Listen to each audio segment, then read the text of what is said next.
Medina শরীফের মধ্যে একবার দুর্ভিক্ষ দেখা দিল। মদিনার মানুষ তারা খায় না, খানা খাইতে পায় না, চরম আকারের দুর্ভিক্ষ দেখা দিল। ওসমান গনি রাদিয়াল্লাহু তাআলা আনহু সিরিয়া থেকে 100টা উট বোঝাই করে তিনি আটা নিয়ে আসলেন, গম নিয়ে আসলেন, খাদ্যশস্য নিয়ে আসতেছেন। মদিনার মানুষও খবর পাইছে। এই অবস্থায় মদিনার যেই সকল ব্যবসায়ীরা ব্যবসা করত, ওই ব্যবসায়ীরা একে একে সবাই মদিনার বাহিরে চলে গেল। ওসমান গনির কাছে যায় বলতেছে, ওসমান, এই মালগুলি তুমি আমাদের কাছে বিক্রি করে দাও, আমরা মদিনার বাজারে নিয়ে একটু লাভ করব, মদিনার বাজারে নিয়ে আমরা একটু লাভে বেচবো, তুমি আমাদের কাছে মালগুলি বিক্রি করে দাও। মদিনার পাইকার একে একে রাস্তায় যায় উসমান গনিকে কই, উসমান, আমাদের কাছে মালগুলি বিক্রি করে দাও, আমরা মদিনার বাজারে মালগুলি বিক্রি করব আর কিছু লাভ করব। ওসমান গনি রাদিয়াল্লাহু তাআলা আনহু বলেন, আমার মালের কয় টাকা তোমরা, আমি যত দিয়ে কিনছি এর থেকে কয় টাকা লাভ দিবা? কয় তোমারে দ্বিগুণ লাভ দিব। ওসমান গনি বলেন, দ্বিগুণ লাভে হবে না, আমার মালের দাম আরো বাড়ছে, আরো উঠছে, একজনে এর চেয়ে আরো বেশি দাম কইছে। সুবহানাল্লাহ কন্যা, সুবহানাল্লাহ। এমনি আরেকজন ব্যবসায়ী কন্যাও আমি তোমাকে 3 গুণ লাভ দিব, 3 গুণ লাভ। ওসমান গনি বলেন, না, এর চেয়ে আরো বেশি দাম কইছে একজন। আরেকজনে কন্যাও তোমাকে 4 গুণ লাভ দিব। ওসমান গনি বলেন, না, এর চেয়ে আরো বেশি হইছে। কয় নেও তোমাকে 5 গুণ লাভ দিব। ওসমান গনি কয়, না না, এর চেয়ে আরো বেশি হইছে। এইবার পাইকার রাখো, ওসমান রে, আমাদের আগে এমন কে তোমার কাছে আসলো, আইসা মালের দামটা এত বাড়ায় দিল? কে সে? এত লাভ দিয়ে তোমার মাল নিতে চায়, সে কত কইছে? ওসমান গনি কয়, আমি বলবো না সে কত কইছে, তোমরা যা পারো দেখি কও। কয়, আমরা 5 গুণের বেশি আর দিতে পারবো না, নইলে আমরা লাভ করব কয় টাকা।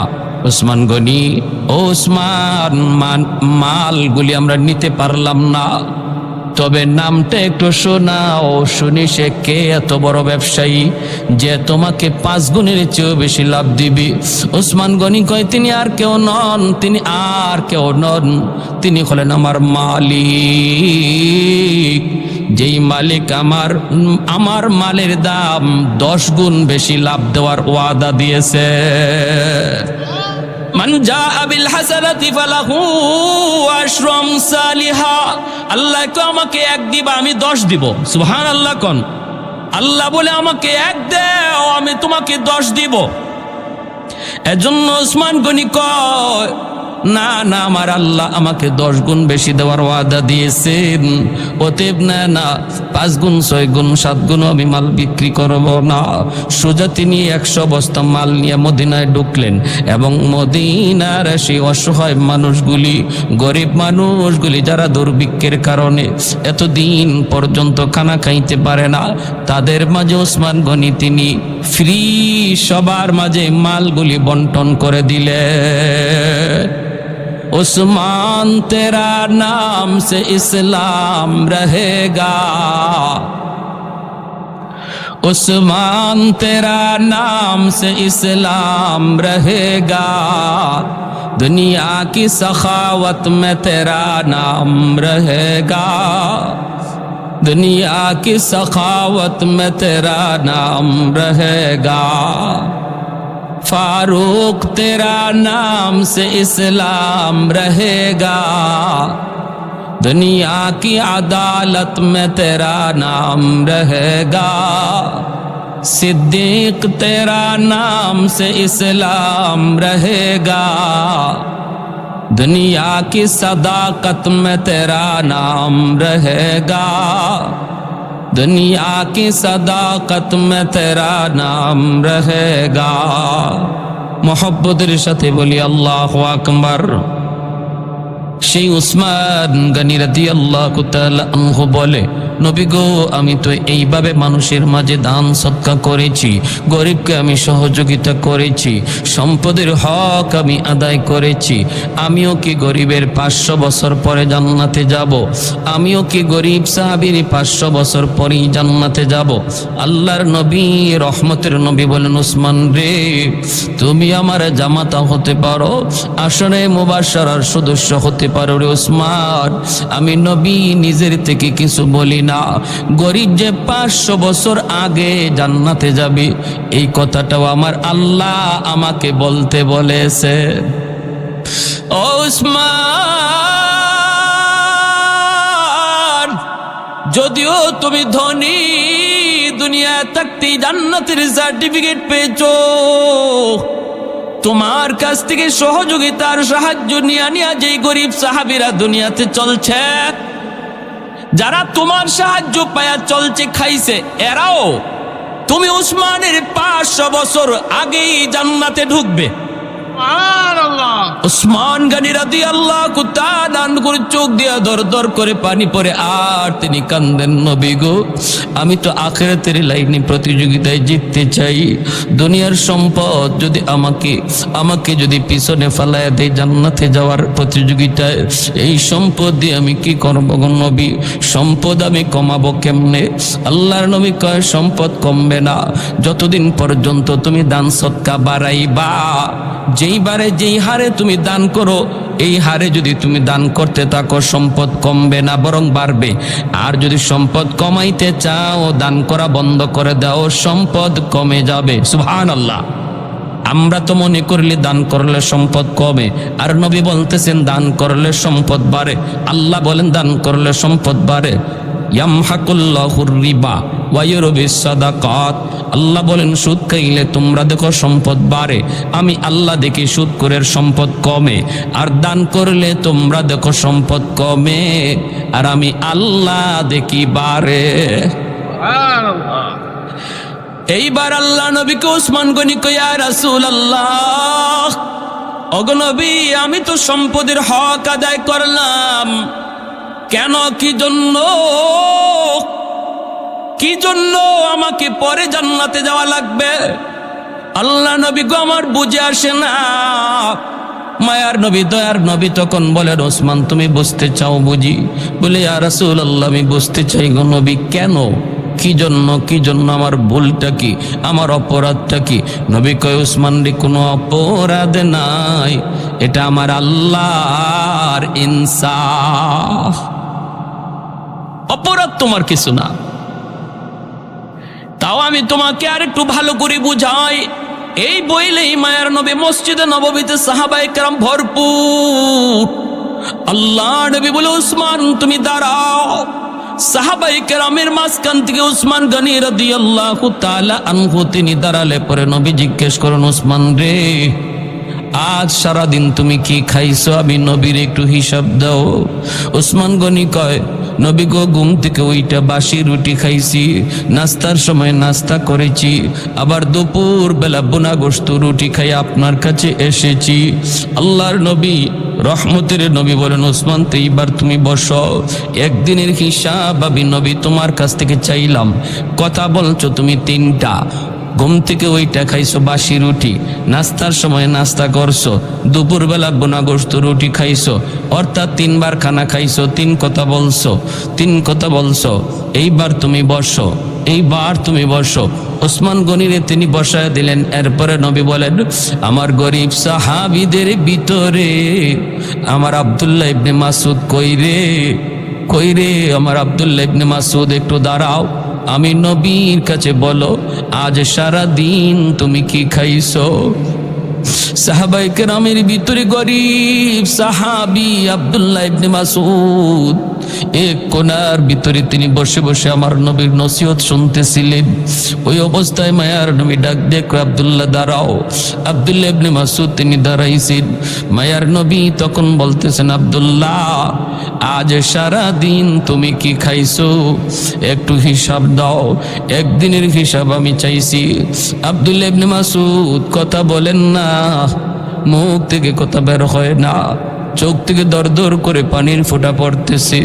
আমার মায়ার নবী আবারও জিজ্ঞাসা, আব্দুল্লাহ, আমি নবী সব জানি, এরপরও তোমার মুখ থেকে শুনতে চাইলে আমার উসমান রে বোঝানোর জন্য।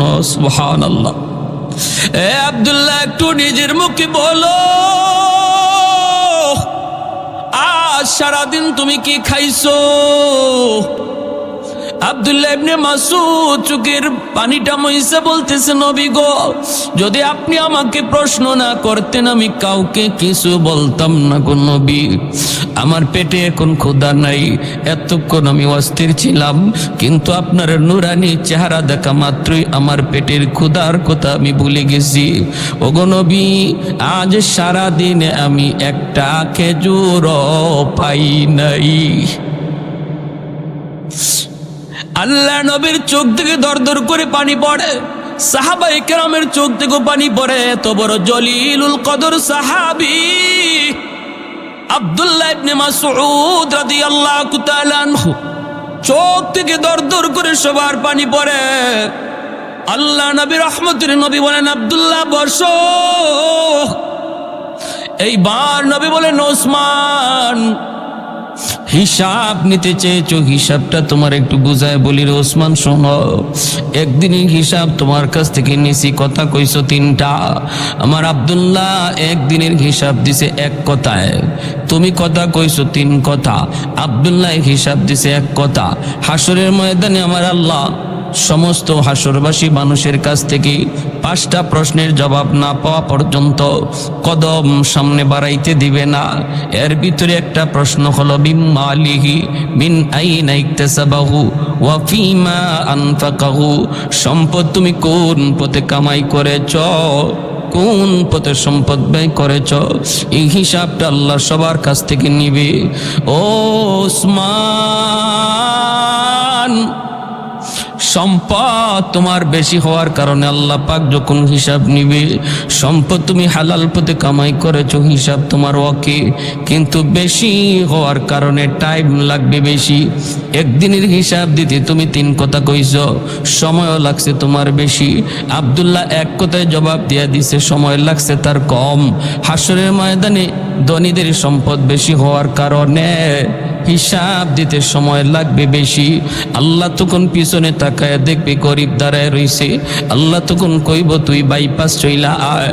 ধনীর সম্পদ বেশি হওয়ার কারণে তার সময় লাগতেছে বেশি, কিন্তু বান্দা তোমার তো সম্পদ কম ছিল, তুমি কম কথায় জবাব দিবা, ধনীর পিছনে থাকলে তোমার কষ্ট হবে।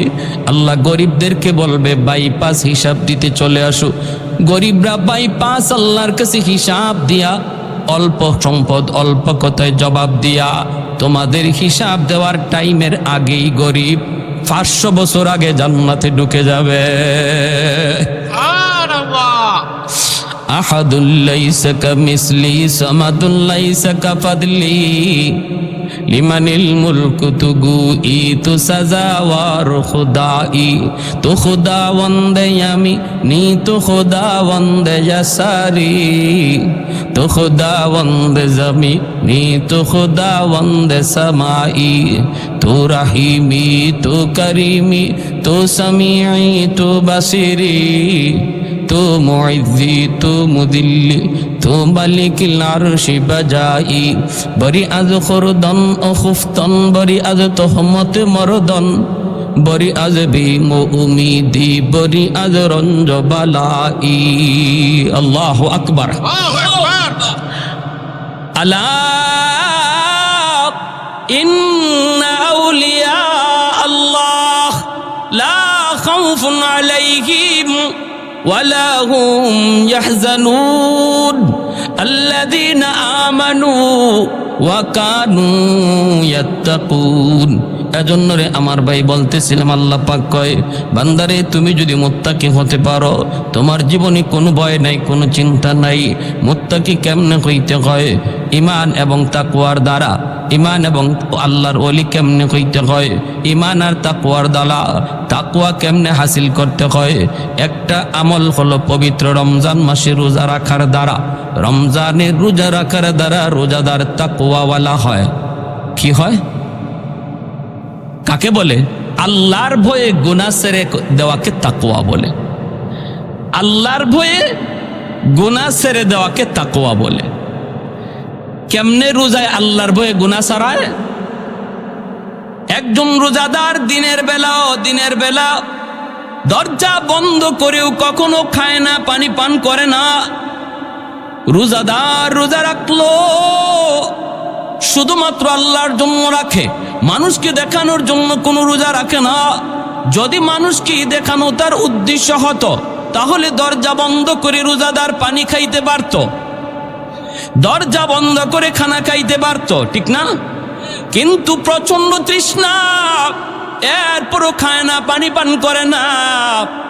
হাতের সামনে ঠান্ডা পানি, প্রচন্ড তৃষ্ণা, এরপরও না। ভালো করে দেখতেছে দরজা বন্ধ, কেউ দেখবে না। পানি পান কইরা দরজা কইলা মানুষের কাছে যাইয়াই নিজেকে রোজাদার প্রকাশ করতে পারবে, কেউ বুঝবেও না। ইফতারের সময় ইফতারে শামিল হবে, কেউ বুঝবে না সে রোজা ভাঙছে। এরপরও রোজাদার না, এরপরও সে রোজা ভাঙে না। দরজা বন্ধ করো, পানি পান করে না, দরজা বন্ধ করো, পেটের ক্ষুধায় কিছু খায় না, শুধুমাত্র কারে ডরাইয়া। আর একটু যেরকম কারে ডরাইয়া। আল্লাহ পাক রব্বুল আলামিন কয়, বান্দারি রোজা তোমারে কি শিখায় গেল? রোজা তোমারে শিখায় গেল দরজা বন্ধ করলো আমি আল্লাহ দেখি, কেউ না দেখলো আমি আল্লাহ দেখি। রাতের অন্ধকারে কেউ না দেখলো আমি আল্লাহ দেখি। এই সবকটা রমজানের রোজা তোমারে শিখায় গেছে। আর এই জন্যই তুমি দরজা বন্ধ করো, কিছু খাও নাই, অন্ধকার হয়ে গেছে এরপরও কিছু খাও নাই। না, তোমার দিলের ভিতরে ছিল আমার আল্লাহ আমাকে দেখে, আমার আল্লাহ আমাকে দেখে। আমার বয়ে তুমি হালাল জিনিস থেকেও বিরতি ছিলা, অথচ এই খানা 11 মাস তোমার জন্য দিনের বেলা খাওয়া বৈধ ছিল, পানি পান করো 11 মাস তোমার জন্য বৈধ ছিল, স্ত্রীর কাছে যাওয়া তোমার জন্য বৈধ ছিল। বৈধ জিনিসটাও আমি আল্লাহর ভয়ে তুমি পান করো নাই, আমি আল্লাহর ভয়ে তুমি খাও নাই। বৈধ কাজটা থেকেও তুমি আমার ভয়ে দূরে ছিলা। এই রোজা তোমার শিখে গেছে বান্দা। এইবার তুই 11টা মাস আমার আল্লাহ যেই সমস্ত বিষয়গুলো অবৈধ করছে, যেই সমস্ত জিনিসগুলা তোমার জন্য হারাম করেছে, ওই হারাম বিষয়গুলা থেকে নিজেরে দূরে রাখো। কারণ রোজাতে তুমি শিখেছ, সবক দিয়েছ, সব অবস্থায় আমার আল্লাহ দেখি। অতএব ড্রয়ারের নিচ দিয়ে ওষুধ খাওয়া যাবে না, ঘুষের টেকা নেওয়া যাবে না, অন্ধকার হইল জিনা বেবিচার করা যাবে না, অন্ধকার রাতের রজনীতেও কারো ডাব চুরি করা যাবে না। এই সবকটা রোজা তোমারে শিখায় গেছে, ঠিক না ভাই? আল্লাহর ভয়ে গুনাহ ছেড়ে দেওয়ার অভ্যাস রমজান শিখায় যায়। এই মুহূর্তে যদি আমি আপনার নিয়ত করি যে আল্লাহ আমি জীবনে আর গুনাহ করব না, যদি দিলে বলি আল্লাহ আমার উপর খুশি হয়ে যাবে, যেরকম সুবহান। কারণ আল্লাহ পাক রব্বুল আলামিন দিলের খবর জানেনি না, জানে না। আমার তওবার জন্য এমপির কাছে যাইতে হবে না, চেয়ারম্যানের হাত ধরা লাগবে না, ইমাম সাহেবের হাত ধরা লাগবে না, আমাকেও শুনে আপনার গুনার কথা বলতে হবে না। যুবক, একবার যদি তুমি বলো মালিক ওই দিন মাত্র বন্ধুর সাথে একসাথে ঘুরলাম, একসাথে খানা খাইলাম, বন্ধুর সাথে একসাথে স্কুলে গেলাম, কলেজে গেলাম, আজকে বন্ধুর খবর পাইলাম বন্ধু মারা গেছে, খবর পাইলাম লেখাপড়ার সাথীটা কবরে শুয়ে রইছি, জানি না মালিক কোন দিন আমার কাছে মালাকুল মউত আসে। আল্লাহ এই মুহূর্তে আমি খাটি দিলে তওবা করলাম, আর জীবনে তোমাকে নারাজ করবো না, আর কোনোদিন রোজা ভাঙবো না, আর কোনোদিন রোজা আমি নামাজ ছাড়বো না। এই কথাটা যদি আমি আপনি দিলে বলতে পারি আল্লাহর গোলাম, কাউকে শুনাইতে হবে না। আল্লাহ পাক মুহূর্তের ভিতরে আমার নাম বসার আগে ছিল গুনাহগারের খাতায়। এই দিলে তওবা করার সাথে সাথে আল্লাহ নাম উঠায় দিবে আল্লাহর ওলির খাতা। আত-তাইবু মিনাদ যামবি কামান লা যামবা লা, তওবাকারীর তওবা এমন ভাবে আল্লাহ কবুল করে নেয় যেন তার আমল নামায় কোনো গুনাই নাই রে যুবক। শুধু গুনাহ নাই বিষয়টা এমন নয়, বরং গুনার জায়গাটা আল্লাহ নেকি দিয়ে ভরপুর করে দেয়। ইল্লা মান তাবা ওয়া আমানা ওয়া আমিলা আমালান সালিহা ফাউলাইকা ইউবাদদিলুল্লাহু সাইয়্যাতিহিম হাসানাত। আল্লাহ পাক বলে তওবার খাতিরে আল্লাহ পাক তওবাকারীর পিছনের গুনাহ যদি পাহাড় পরিমাণ হয়, আল্লাহ পাহাড় পরিমাণ নেকি বানায় দেয়। তওবার খাতিরে তওবাকারীর পিছনে যদি গুনাহ তার সাগর পরিমাণ হয়, আল্লাহ নিজে বলেন সাগর পরিমাণ নেকি বানায় দেয়। তওবার কারণে গুনাহ পাহাড় পরিমাণ হলে পাহাড় পরিমাণ নেকি হয়ে যায়, আল্লাহ বদলায় দেয়। ভাই ওমর, আমি আবু বকরের মন বলে তুমি উমরের জীবনের নেকি আমি আবু বকরের চেয়ে বেশি। আরো আসতে কোন সুবহানাল্লাহ, কথাটা বুঝছেন নি? আবু বকর সিদ্দিক বলতেছেন, ভাই উমর, আমার মন বলে আমি আবু বকরের জীবনের চেয়ে তুমি উমরের জীবনের নেকি বেশি। হযরত উমর বলেন দলিল, সিদ্দিক আকবর বলেন দলিল আল্লাহর কোরআনের আয়াত। কোন আয়াত? ইল্লা মান তাবা ওয়া আমানা ওয়া আমিলা আমালান সালিহা ফাউলাইকা ইউবাদদিলুল্লাহু সাইয়্যাতিহিম হাসানাত। আল্লাহ তওবার খাতিরে পিছনের জীবনের গুনাহ যার যত বেশি, তওবার খাতিরে এই গুনাহটাও বেশি নেকি হয়ে যায়। তাহলে তুমি ওমরের পিছনের জীবনের গুনাহ তো আমি আবু বকরের চেয়ে বেশি ছিল, তোমার দ্বারা অন্যায় হয়েছে বেশি মুসলমান হওয়ার আগে, কিন্তু ইসলাম গ্রহণ করার পর আর তওবার খাতিরে আল্লাহ তোমার জীবনের সব এত বেশি গুনাহরে তো আল্লাহ এত বেশি নেকি বানায় দিছে। সুবহানাল্লাহ, সুবহানাল্লাহ, বুঝছেন কথাটা? উমর ফারুক রাদিয়াল্লাহু তাআলা আনহু বলে, ভাই আবু বকর, আমি সুজা মানুষ, এত কিছু বুঝি না। যদি বিষয়টা এমনই হয় তাহলে আসো আমরা জীবনের নেকি বদলা বদলি করে ফেলি। সিদ্দিক আকবর বলে, কেমন? হযরত ওমর বলেন, আমি আমার জীবনের সব নেকি তোমাকে দিয়া দিব, আর তুমি শুধু তোমার জীবনের সব নেকি লাগবে না, শুধু এক রাতের নেকি আমাকে দিয়ে দাও। সিদ্দিক আকবর বলি, ভাই ওমর, সেটা কোন রাতের কথা তুমি বলছো? হযরত ওমর ফারুক রাদিয়াল্লাহু তাআলা আনহু বলে, ভাই আবু বকর, ওই রাতটা হলো আমার মায়ার নবীর সাথে হিজরতের রাত। সুবহানাল্লাহ, ওই রাত, যেই রাতের জন্য তুমি 40টা রাত ঘুমাও নাই, দরজার পাশে মাথা রেখা কান খাড়া কইরা রাখছিলা। কখন জানি আমার মায়ার নবী তোমাকে এসে ডাক দেয়, এই ডাক্তার অপেক্ষায় তুমি 40টা রাত তুমি ঘুমাও নাই রে আবু বকর, দরজার পাশে কান খাড়া করে রাখছো। এই অবশেষে সেই রাত আসলো, আমার নবী তোমাকে ডাক দিলেন, সাথে সাথে তুমি দরজা খুলে দিলা। নবী জিজ্ঞেস করলেন, আবু বকর, তুমি কি ঘুমাও নাই? এত তাড়াতাড়ি দরজা খুললা কেমন করে? সিদ্দিক আকবর চোখের পানি মুছে আর কই, নবী গো, আজ থেকে 40 দিন আগে আপনি বলেছিলেন আবু বকর কোনো এক রাতে তোমাকে নিয়ে হিজরত করব। এতটুকু কথা বলার পর থেকে আমি আবু বকর আজকে 40টা রাত হয়ে যায় আমি ঘুমাই না। কখন জানি আমার মায়ার নবী দয়ার নবী এসে আমাকে ডাক দেয়, আমার দরজা খুলতে আমার জানি কখন দেরি হয়ে যায়। এরপরে তুমি আমার নবীকে নিয়ে রওনা দিয়েছো। যাইতে যাইতে তোমরা গারে সুরের মধ্যে অবস্থান করবা। গারে সুর হলো এমন একটি উঁচু পাহাড়ের উপরে গর্ত, এই গর্তের উপরে উঠবা, এই গর্তের ভিতরে নবীকে নিয়ে তুমি আত্মগোপন করবা। কিন্তু এই গর্তে আত্মগোপন করার আগে তো পাহাড় বাইতে হবে, পাহাড় বেয়ে তো উপরে উঠতে হবে। এত উঁচু পাহাড়, আজও যারা মক্কা মদিনায় গেছেন রে ভাই, মক্কা শরীফ থেকে আপনাকে যখন জাবালে রহমত, জাবালে সুর গারে সুর গারে হেরা যখন জিয়ারা করতে নেই তখন অনেকেই হয়তো দেখেছেন গারে সুর এত উঁচু পাহাড়ের উপরে সেই গুহা, এই গুহার মধ্যে এখনো কোনো মানুষ সাহসে উঠতে পারে না। যাদের অতিরিক্ত সাহস তারা বায়ে বায়ে কোনো রকম উঠে যায়, অনেকেই সাহস করে না। গারে হেরাতে কোনো রকম সাহস করে উঠা যায়, কিন্তু গারে সুরে উঠা যায় না। আমি তো 3 বার আল্লাহ পাক নেওয়াইছি, একবারও গারে সুরে উঠতে পারি নাই, সাহসী করতে পারি নাই। যদিও সৌদি সরকার এখন রাস্তা করে দিয়েছে, গোড়ায় গোড়ায় রাস্তা করে দিয়েছে, জায়গায় জায়গায় তোমার জন্য পানির ব্যবস্থা আছে, জুসের ব্যবস্থা আছে, এরপরও সাহস হয় না।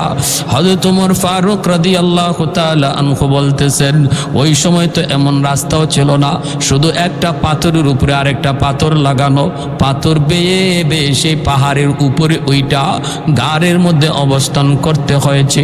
আবু বকর সিদ্দিককে হযরত ওমর ডাক দেয়া বলে, ভাই আবু বকর, ওই পাহাড়ের কিনারায় যায় তুমি আমার মায়ার নবীকে বলেছিলে, নবী গো পাহাড়টা অনেক উঁচু গো নবী, আপনি পাহাড় বেয়ে বেয়ে উঠতে আপনার বড় কষ্ট হবে, আপনি কষ্ট করবেন না গো নবী, আপনি আমার পিঠে উঠুন।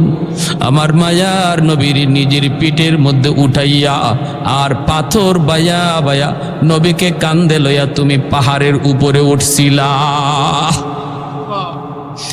ওই গুহার কিনারায় যাইও তুমি নবীকে বলেছো, নবী গো আপনি আগে ঢুকবেন না, আগে আমি ঢুকবো, দেখবো গুহার ভিতরটা নিরাপদ কিনা, যদি হিংস্র কোনো জীব জানোয়ার থাকে, ক্ষতি হয় আমি আবু বকরের হয়ে যাক, প্রাণ যায় আমি আবু বকরের যাক, অসুবিধা নাই। কিন্তু আপনার যদি কোনো ক্ষতি হয়, উম্মত সেই ক্ষতিপূরণ কোনোদিন দিতে পারবে না। ওগো নবীজি, আমি আবু বকরের জান যায় যাক, তবু আপনি গুহার কিনারায় দাঁড়ান, আমি আগে গুহার ভিতরে যায় ঢুকি। মায়ার নবীরে তুমি গুহার কিনারায় দাঁড় করাইয়া নিজেই যায় গুহার ভিতরে ঢুকলা, ঢুইকা তুমি সবগুলি গর্তের মুখ তুমি বন্ধ করে দিয়েছ, পাগড়ি সিরে সিরে কাপড়ের টুকরা দিয়া দিয়া বন্ধ করেছ, একটা গর্তের মুখ বন্ধ করার মতো কাপড় ছিল না রে, ওই গর্তটা তুমি নিজের পা দিয়ে আটকায় রাখছো। সাপ যদি থাকে যেন আমার পায়ে কামড় দেয়, তবু আমার মায়ার নবীর যেন ক্ষতি না হয়, নিজের পা দিয়া গর্ত আটকায় রাখছো। এরপরে আমার মায়ার নবীর ভিতরে ঢুকাইছো। ওই দিন তুমি আবু বকরের ঘুমের প্রয়োজন ছিল বেশি রে ভাই আবু বকর, কারণ 40 রাত তুমি ঘুমাও নাই, তবু নিজে না ঘুমাইয়া আমার মায়ার নবীরে তুমি উড়াতে ঘুম পাড়াইছো, নিজের উরুটার মধ্যে আমার মায়ার নবীরে ঘুম পাড়াইছো।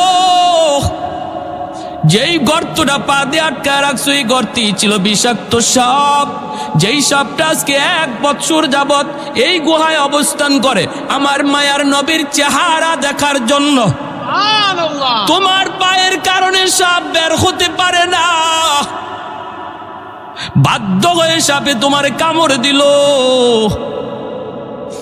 সেই বিষাক্ত সাপের বিষের যন্ত্রণায় তোমার চেহারা পর্যন্ত কালো হয়ে গেল, চোখ দিয়ে টপ টপ করে পানি পড়তে লাগলো, সারা শরীরের ভিতরে বিষের যন্ত্রণা, কিন্তু এরপরও তুমি বডি নাড়াচড়া করো না, হজম করে রাখতেছো, দাঁতে কামড় দেওয়া রাখতেছো, এরপরও তুমি নড়াচড়া করো না, কারণ আমার মায়ার নবীর ঘুম ভেঙে যাবে। আমি যদি বডি নাড়াচড়া করি আমার রহমতের নবীর ঘুম ভেঙে যাবে গো। না না, বিষাক্ত সাপের যন্ত্রণাও তুমি কামড় দিয়ে হজম করে রাখছো, তোমার এক ফোঁটা চোখের পানি আমার নবীর পবিত্র গালে দেয়া পড়লো, গালে পড়া মাত্রই নবীর ঘুম ভেঙে গেল। আল্লাহ নবী ঘুম থেকে উঠে দেখেন তোমার চেহারা কালো হয়ে গেছে।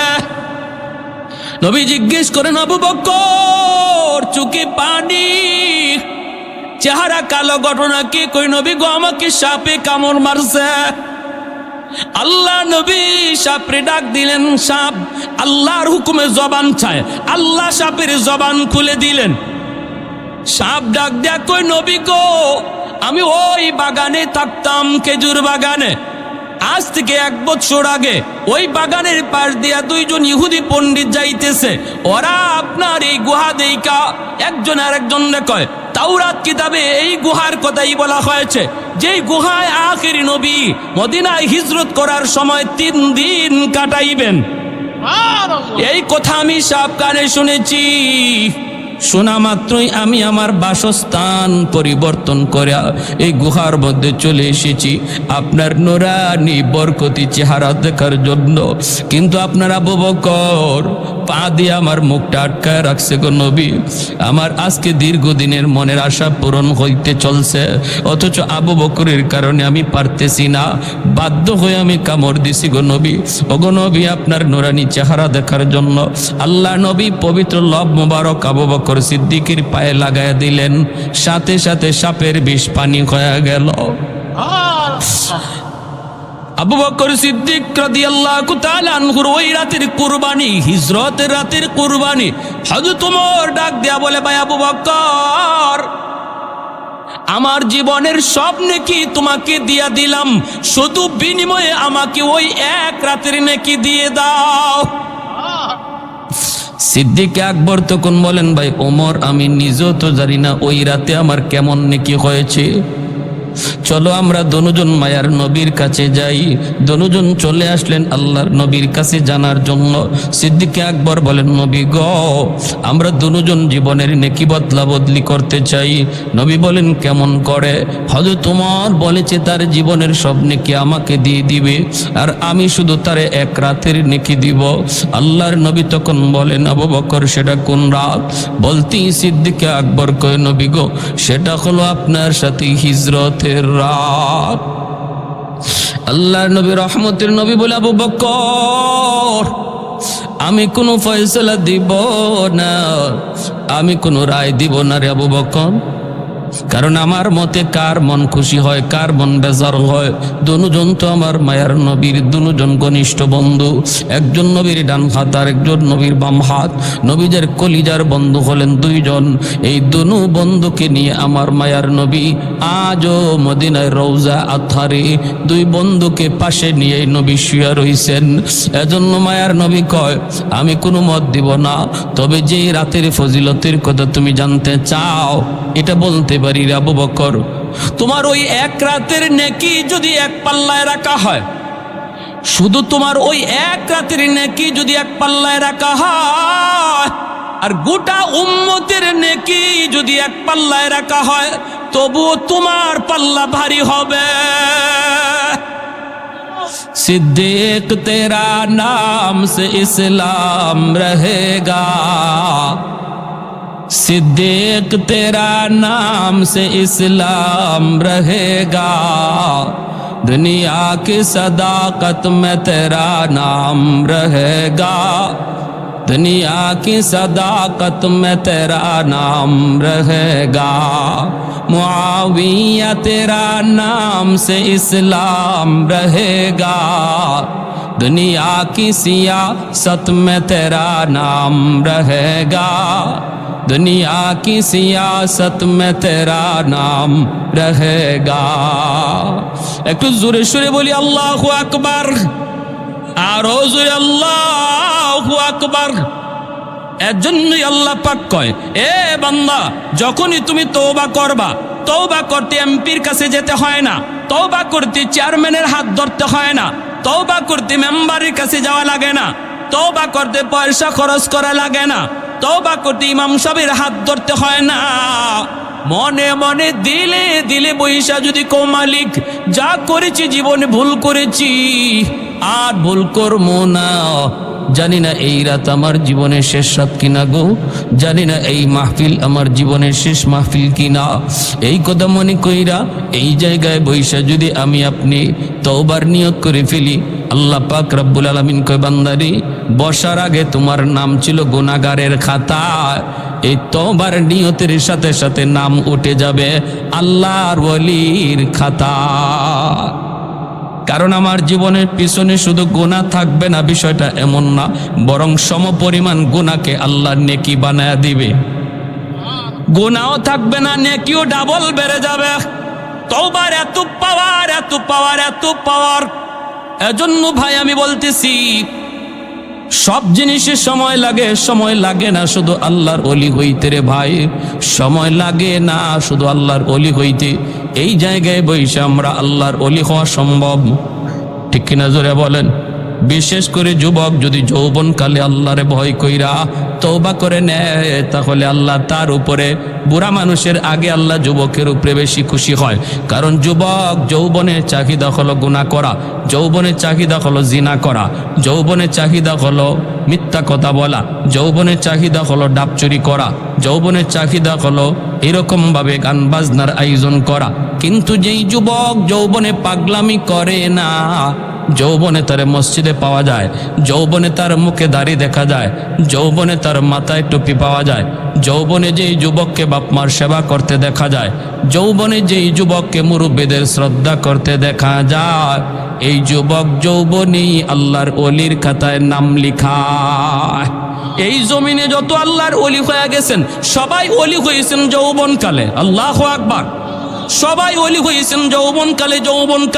যৌবনকালটা হলো আল্লাহর ওলি হওয়ার বয়স, যৌবনকাল হলো আল্লাহর ওলি হওয়ার বয়স। এজন্য রে যুবক, তোমার যৌবনের সেজদার উপরে আল্লাহ এত খুশি।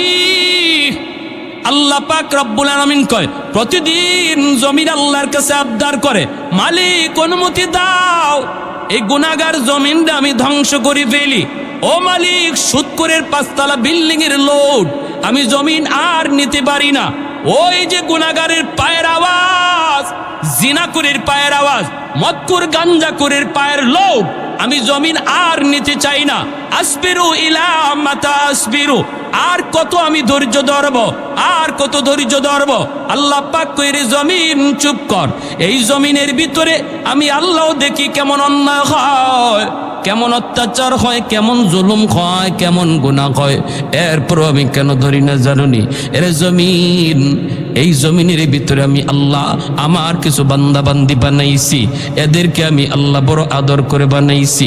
আসমান আল্লাহ বানাইছেন কুন ফায়াকুন বইলা, জমিন আল্লাহ বানাইছেন কুন ফায়াকুন বইলা, ফেরেশতাও আল্লাহ বানাইছেন কুন ফায়াকুন বইলা। কিন্তু আমারে আপনারে আল্লাহ পাক কুন ফায়াকুন বইলা বানায় নাই। আমারে আপনারে যখন আল্লাহ বানাইছে, খালাকতু বিয়াদাইয়া, আল্লাহ বলে আমি আমার নিজের হাত দিয়া বান্দা বান্দিরে বানাইছি। কারণ এই চেহারার মধ্যে এত দামি কপাল, ওই কপাল দিয়া বান্দা আমার কুদ্দুতি কদমে সেজদা দিবে। এই কপালটার এত দাম, এত দাম। এই কপাল ফেরেশতাদের হাতে বানাইলে হয় না, এই কপাল কুন ফায়াকুন বললে হয় না। আমি আল্লাহ নিজের হাতে বানাইছি। আল্লাহ বলে এখনো জমিনের মধ্যে এমন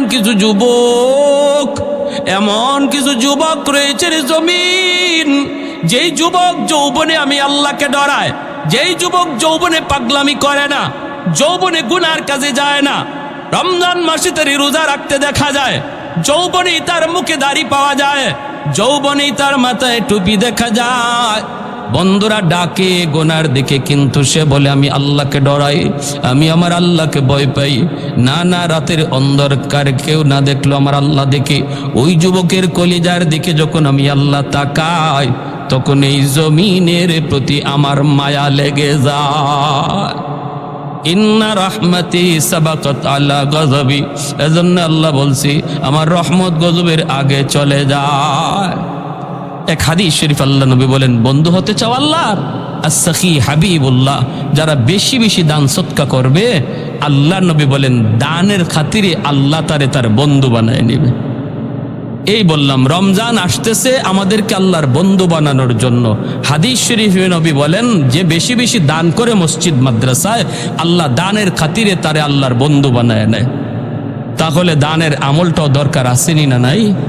মসজিদ আল্লাহর ঘর, আপনাদের এই মসজিদ 2 তলার কাজ হবে, অনেক কাজ বাকি।